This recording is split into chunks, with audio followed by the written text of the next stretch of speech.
অনেক রুটে টিকিটের দাম ব্যাপকভাবে বেড়েছে।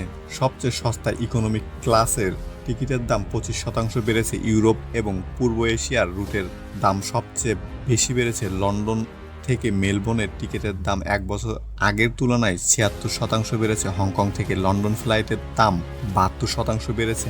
গ্যাস সংকটে বাংলাদেশের মোট 6টি কারখানার মধ্যে 5টি বন্ধ হয়ে গেছে অথবা আংশিক চালু আছে। প্রতিদিন প্রায় 6,000 টন ইউরিয়া উৎপাদন কমে গেছে। দেশের একমাত্র ড্যাপ সারের উৎপাদন কোম্পানিটিও কাঁচামালের অভাবে উৎপাদন বন্ধ করে দিয়েছে। শুধু ইউরিয়া নয়, মোট সার উৎপাদনের বড় ধাক্কা। এই ঘাটতি পূরণ করতে বাধ্য হয়ে সরকারকে আমদানি বাড়াতে হচ্ছে এবং প্রতি টনে 80 থেকে $150 বেশি দিয়ে কিনতে হচ্ছে। সার সংকট কমাতে সরকার ব্রুনাই, মালয়েশিয়া এবং ভিয়েতনামের মতো দেশ থেকে সার আমদানির পরিকল্পনা করছে। বাংলাদেশ এক গভীর সংকটের মধ্য দিয়ে যাচ্ছে, যেখানে তেল নেই, বিদ্যুৎ নেই, আর সরকার বলছে সংকটই নেই। দেখুন, প্রতিদিন সকালে উঠে আমরা টিভি পত্রিকা দেখি সরকারের বিবৃতি। সরকার বলছে দেশের জ্বালানি সংকট নেই, এটা কৃত্রিম সংকট। কিন্তু প্রশ্ন হলো, তাহলে পেট্রোল পাম্পের সেই দীর্ঘ লাইনে কারা দাঁড়িয়ে আছে? গ্রামের সেই লোডশেডিং কারা ডেকে আনছে? আর বাজারের সেই অসহনীয় দাম কারা বাড়িয়েছে? 19 এপ্রিলে সরকার হঠাৎ করে জ্বালানির দাম বাড়িয়ে দেয় রাত 12টায়, কোনো আগাম বিজ্ঞপ্তি ছাড়াই। ডিজেলের দাম 15 টাকা বাড়িয়ে 115 টাকা করা হয়, পেট্রোল 19 টাকা, কেরোসিন 18 টাকা এবং অকটেনের দাম 20 টাকা বৃদ্ধি করা হয়েছে। এই যে হিসাব, এটা কিন্তু সরকারের অফিসিয়াল হিসাব, কিন্তু বাস্তবে এলপিজি গ্যাসের কথায় ধরুন, 12 কেজি সিলিন্ডার 1 মাসে 44% বেড়েছে। মাত্র 1 মাসে। এটা কোনো ছোটোখাটো ব্যাপার না। প্রশ্ন হলো, এই দাম বাড়ানোর আগে সরকার কি জনগণকে জানিয়েছিল? কোনো জরুরি বৈঠক হয়েছিল? দাম বাড়ানোর আগে কি সাধারণ মানুষের কথা ভাবা হয়েছিল? উত্তর মনে হয় না, কারণ যদি ভাবা হতো তাহলে এভাবে একেবারে রাতারাতি দাম বাড়ানো হতো না। জ্বালানি মন্ত্রী ইকবাল হাসান টুকু সংসদে বলেছে, দেশে কোনো প্রাকৃতিক জ্বালানির সংকট নেই। বর্তমান পরিস্থিতি একটি কৃত্রিম সংকট। অসাধু সিন্ডিকেটগুলো কালোবাজারি করছে। স্বরাষ্ট্রমন্ত্রী সালাউদ্দিন আহমেদ তো আরও এগিয়ে বলেছেন, এটাকে তিনি কোনো সংকটই বলেন না, এটাকে সংকট হয় কোনো কলকারখানা, চাষাবাদ, গরু চাষ, স্কুল কলেজ, ব্যবসা বাণিজ্য সবকিছুই স্বাভাবিক চলছে, তাহলে সংকটটা কোথায়? তেলভিত্তিক 8টি বিদ্যুৎ কেন্দ্র কেন বন্ধ হলো? একজন কৃষক তেল নেয়ার জন্য লাইনে দাঁড়িয়ে তেল না পেয়ে কান্না করছে, কারণ তার কষ্টের ফসল পানির অভাবে নষ্ট হয়ে যাচ্ছে। অথচ সরকারের মন্ত্রী বলছে সব ঠিকই আছে। আর জ্বালানি প্রতিমন্ত্রী অনিন্দ্য ইসলাম অমিত একটা চমৎকার তথ্য দিয়েছেন। তিনি বলছেন, সরকার ক্ষমতা নেওয়ার সময় মাত্র 7 দিনের জ্বালানি মজুদ ছিল। এখন প্রশ্ন হলো, যদি 7 দিনের মজুদ থাকা স্বাভাবিক হয়, তাহলে এতদিন কি হচ্ছিল? আর এখন যেই সংকট দেখা যাচ্ছে, সেটাই বা কার সৃষ্টি? সরকার বলছে সিন্ডিকেট দায়ী, বিরোধী দল বলছে সরকারের ব্যর্থতার দায়। কিন্তু সত্যিটা কি?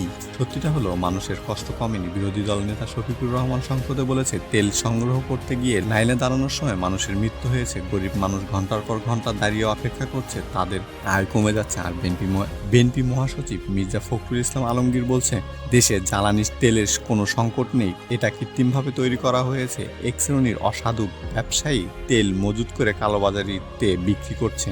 দেখুন, একটা আশ্চর্য ব্যাপার। সরকার বলছে কৃত্রিম সংকট, বিরোধী দল বলছে কৃত্রিম সংকট, দুজনেই বলছে একই কথা।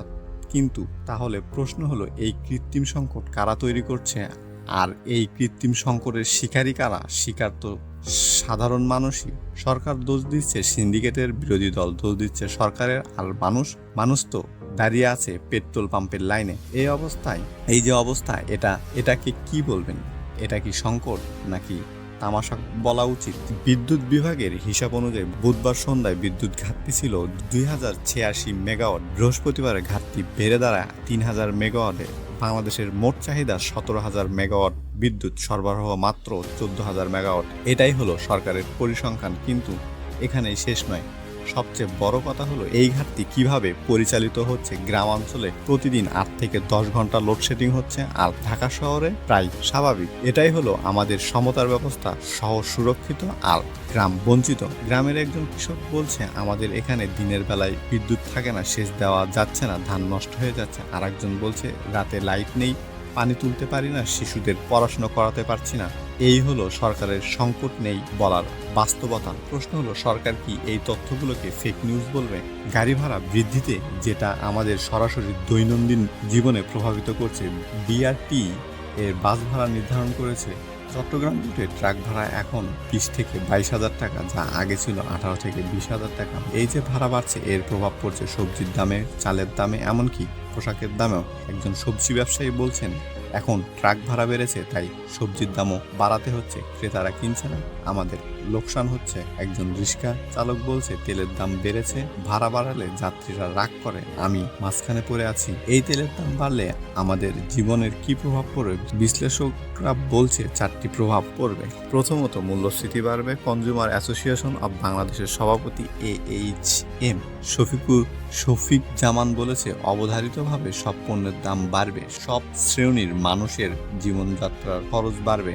দ্বিতীয়, কৃষি খাতের ধাক্কা, ডিজেল চালিত সেচ পাম্পের খরচ বাড়ছে, সার উৎপাদনে গ্যাস সংকট, ধান আমদানির আশঙ্কা, খাদ্যপণ্যের দাম বাড়বে। 3, শিল্প কারখানার উৎপাদন ব্যয় বৃদ্ধি, জেনারেটর চালিয়ে খরচ বাড়ছে, রপ্তানি পণ্যের দাম বাড়ছে, বিদেশি ক্রেতারা মুখ ফিরিয়ে নিতে পারে। 4, গরিব মানুষের কষ্ট, পরিবহনের ভাড়া বেড়েছে, দৈনন্দিন খরচ বেড়েছে, মজুরি বাড়েনি, কষ্ট বেড়েছে, আয় বাড়েনি। একজন গৃহিণী বলছে গ্যাসের দাম এত বেড়েছে যে রান্না করতে পারছি না, 1 মাসে 500 টাকা বেড়েছে গ্যাসের বিল, এত টাকা কোথা থেকে আনবো? এই হলো বাস্তবতা, এই হলো সরকারের সংকট নেই বলার মূল্য। এখন একটা মজার বিষয় শুনুন, সরকার আর বিরোধী দল দুইজনে মিলে একটা 10 সদস্যের কমিটি বানিয়েছে, 5 জন সরকারি এমপি, 5 জন বিরোধী এমপি। প্রধানমন্ত্রী তারেক রহমান নিজে বলেছে এরা যে কোনো পরামর্শ দিতে পারবে, আর সরকার যদি মনে করে সেটা ভালো তাহলে বাস্তবায়ন করবে। কিন্তু প্রশ্ন হলো এতদিন কি হচ্ছিল, কেন এতদিন পর কমিটি করতে হলো? আর কমিটি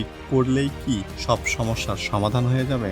মানুষের কষ্ট কি কমে যাবে? মনে রাখবেন, কমিটি করার আর সমস্যার সমাধান করা দুটো আলাদা জিনিস।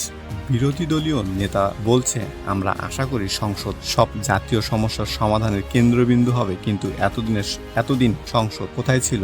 যখন মানুষ লাইনে দাঁড়িয়ে মরছিল তখন কারা দেখছিল? এই যে কমিটি, এটা কি সমাধানের চেষ্টা নাকি মানুষকে আশ্বস্ত করার একটা কৌশল? এই সংকটের পিছনে আসলে কারণ কি? সরকার বলছে মধ্যপ্রাচ্যের যুদ্ধের কারণে আন্তর্জাতিক বাজারে তেলের দাম বেড়েছে, এটা অবশ্য সত্য, কিন্তু প্রশ্ন হলো এই পরিস্থিতিতে সরকার কি করছে? উইকিপিডিয়া পর্যন্ত 2026 সালে বাংলাদেশের এনার্জি ক্রাইসিস নামে একটি পেজ আছে যেখানে লেখা আছে বাংলাদেশের জ্বালানি ও বিদ্যুতের দেশব্যাপী সংকট শুরু হয়েছে 2026 সালের প্রথম দিকে। মূলত 2026 সালের ইরান যুদ্ধের সাথে সম্পর্কিত বৈশ্বিক শক্তি বাজারে ব্যাধিগ্রস্ত হওয়ার কারণে পুরো বিশ্ব জানে আমাদের সংকটের কথা, কিন্তু সরকার কি আমাদের আগেই সতর্ক করেছিল? কোনো প্রস্তুতি নিয়েছিল? না, বরং সরকার বলছে সংকট নেই যতক্ষণ না পরিস্থিতি চরমে পৌঁছায়। এটাই হলো শাসনের দায়িত্ব, এটা হলো জনগণের কাছে সরকারের জবাবদিহিতা। আচ্ছা, এবার আমরা একটু সবকিছু সামারাইজ করি। ডিজেলের দাম 15 টাকা বেড়ে 115 টাকা, পেট্রোলের দাম 19 টাকা বেড়ে 135 টাকা, এলপিজির দাম 212 টাকা বেড়ে 1940 টাকা। 1 মাসে এলপিজি 44% বেড়েছে। গ্রামে 8 থেকে 10 ঘন্টা লোডশেডিং প্রতিদিন। ঢাকায় প্রায় স্বাভাবিক বিদ্যুৎ ঘাটতি 3000 মেগাওয়াট। সরকার বলছে কৃত্রিম সংকট, সিন্ডিকেট দায়ী। বিরোধী দল বলছে সংকট প্রকৃত, মানুষ ভুগছে। কিন্তু সত্য হলো মানুষের কষ্ট কমেনি। এখন আপনারাই ভাবুন এই পরিস্থিতিতে আমাদের করণীয় কি? কারণ এই সংকটের সবচেয়ে বেশি ক্ষতিগ্রস্ত হচ্ছে সেই মানুষেরা যারা সবচেয়ে গরিব, যারা সবচেয়ে বেশি অসহায়। তারা লাইনে দাঁড়াচ্ছে, বিদ্যুৎহীন রাত কাটাচ্ছে, দাম বাড়ার ধাক্কা খাচ্ছে, আর সরকার বলছে সংকট নেই। এটা কি মানুষের সাথে তামাশা নয়? আপনাদের কাছে একটা অনুরোধ করব, চুপ থাকবেন না, আপনাদের নিজেদের কথা নিজে বলুন। কারণ আপনাদের ভোটে যারা ক্ষমতায় আসে তাদের আপনাদের কাছে জবাবদিহি করতে হবে।